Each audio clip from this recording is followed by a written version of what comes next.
Uig Sands, which is a remarkable place. It almost feels like a salt plain.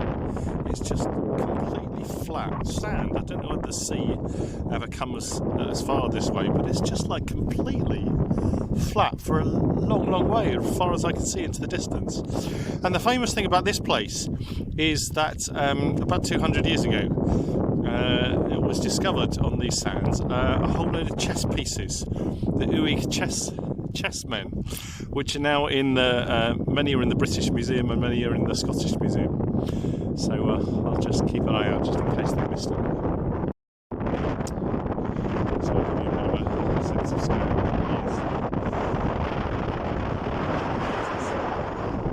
500 metres of sand. Flat sand. It's down there. And you can see the hills of Harris. That's where I saw the eagles just a few miles down there last night. So we're going to leave the hilly Harris now and head to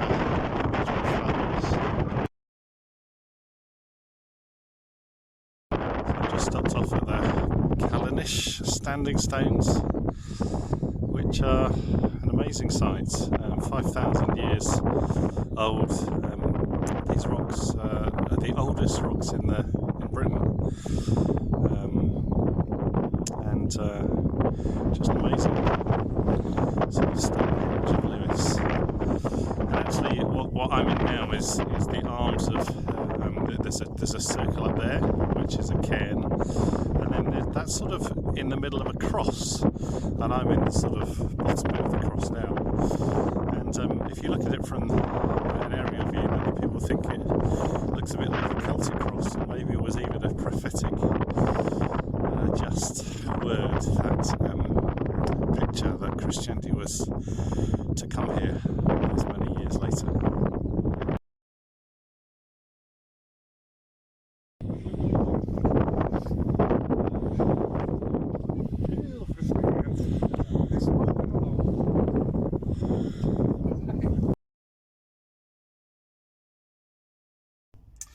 So I've just had a really lovely coffee with a minister up here called Kenny Borthwick, who used to head up New Wine Scotland, and just a really amazing hour just chatting with him about revival and the church here and God. So much to reflect. I think what he was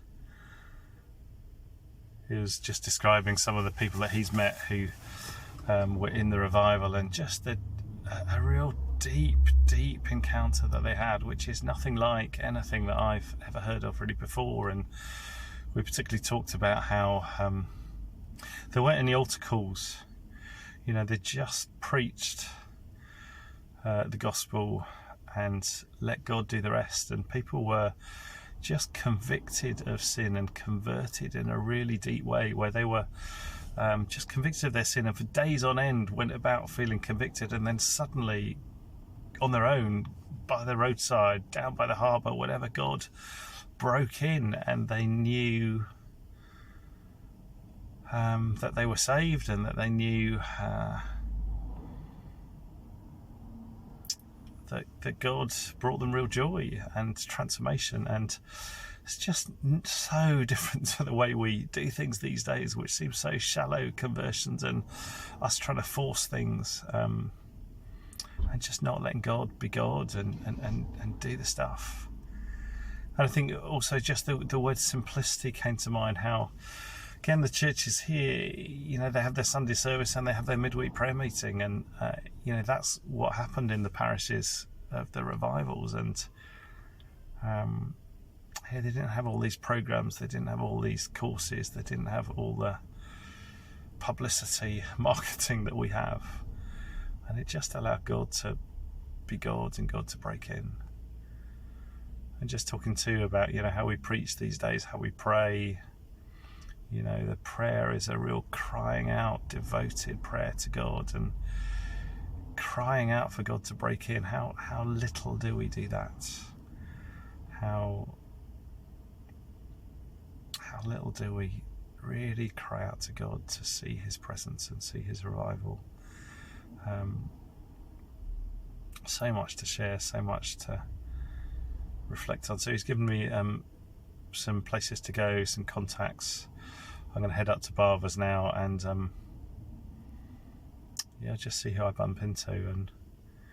But he talked about bumping into people who were in the revival, and him just bursting into tears when he encountered these people, because the Spirit of God was so on them still. And so I'm just going up and praying that God would draw me to wherever I need to, and pray for that encounter too. So I'm just driving into Barvers now, which is the place where the Hebridean revival in 49 started, and just the first thing, it just feels like an incredibly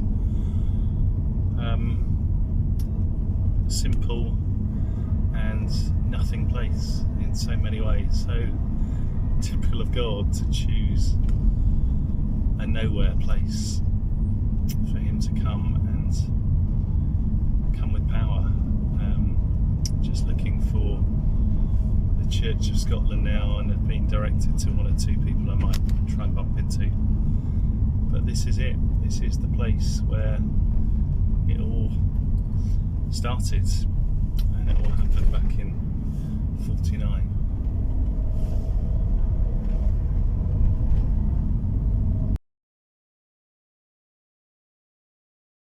So this is Barvers, Church of Scotland, where the awakening started, and preaching of Duncan Campbell here, and where meetings were full for nights on end.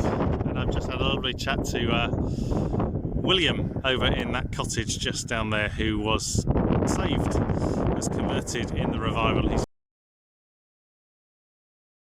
just been telling me his story, just telling me of all that, some of what happened, and it's lovely to meet him. He's 97, I think, so was saved in when he was about 23.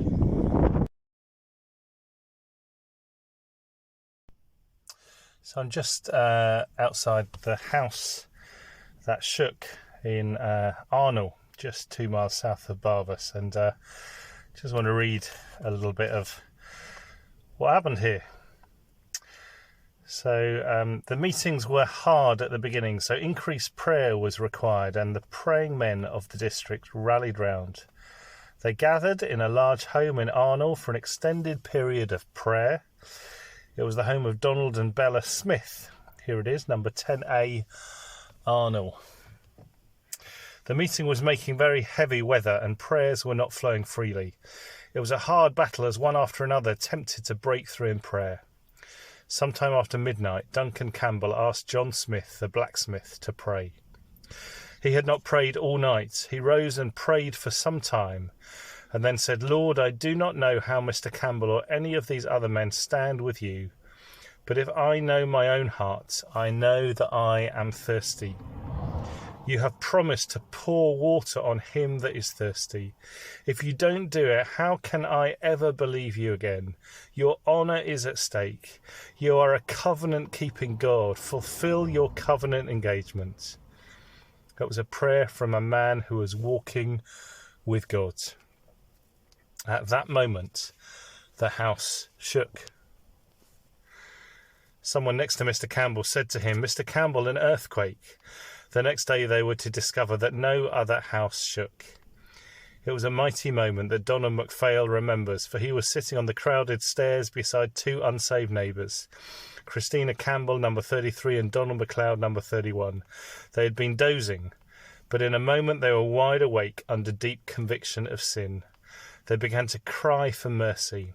In fact, Christina wept and cried aloud for help. Both were saved that very night. Campbell pronounced the benediction, and they left the house to discover that at that hour the people were moving to the meeting hall. Some were carrying chairs, wondering if there would be enough room for them. Torchlights shone in the darkness as the folk moved towards the hall. God had stepped into a scene that seemed so hard and difficult. The move of the Spirit in Arnall had begun. And that happened here. So I'm now visiting one of the black houses, which is the old style houses they would have lived in years ago. Amazing. With open fire here, there's the bedding. This is the kitchen, dining room, settee.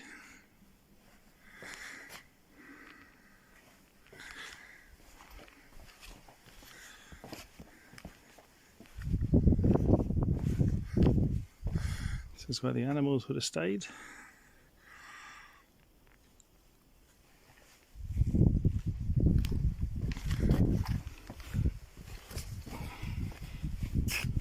Another spare room here, and you know, to been in this sort of house, black house, that one of the key prayer meetings that kicked off the revival would have happened, where they'd prayed and suddenly the presence of God fell, and then people started coming from miles around.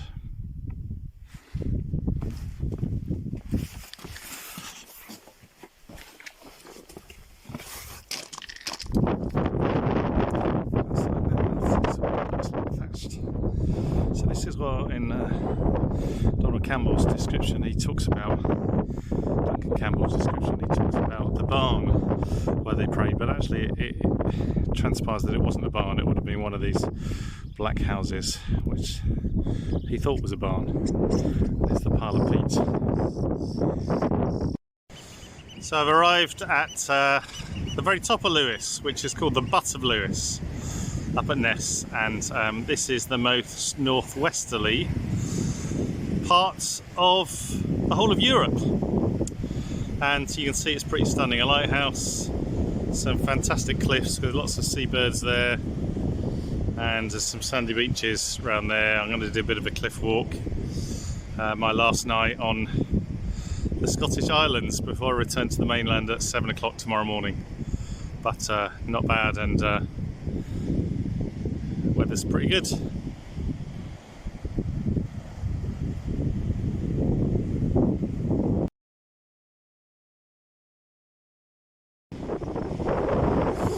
So this has got to be some of the most stunning coastal scenery I think I've ever seen.